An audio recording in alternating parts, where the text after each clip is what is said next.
Oi, tudo bom, pessoal? E aí, preparados para mais uma aula?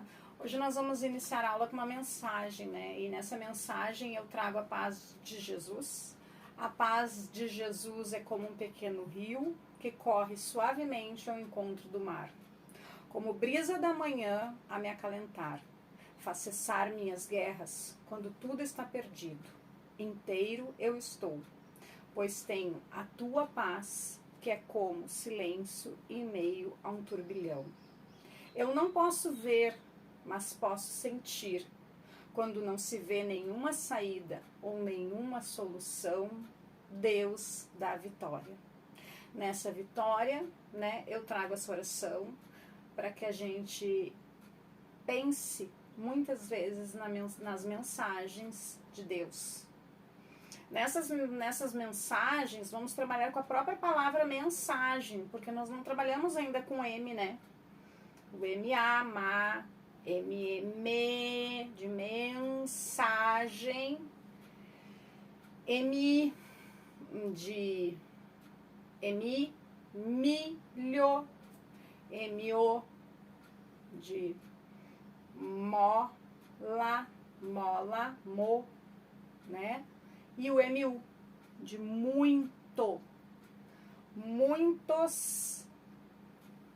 muitos dizeres durante as nossas aulas, muitos pensares sobre as nossas aulas. A cada aula, eu espero que vocês estejam realmente aprendendo. Então, hoje ficou a dica do M, né?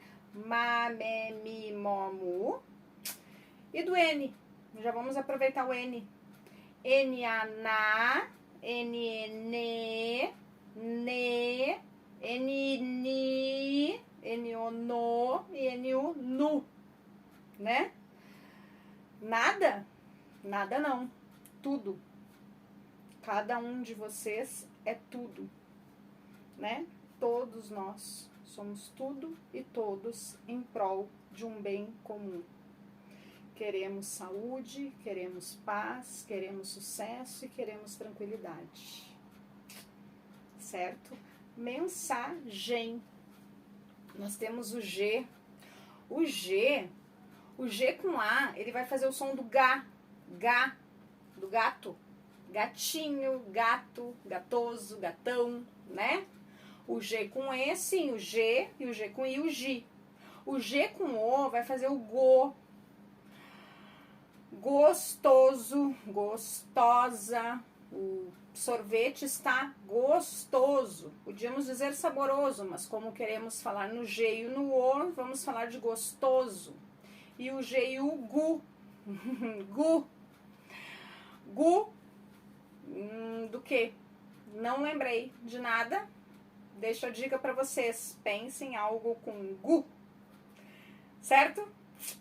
Estão aprendendo? Se estão aprendendo, espero vocês.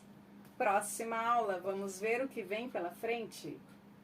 Beijocas!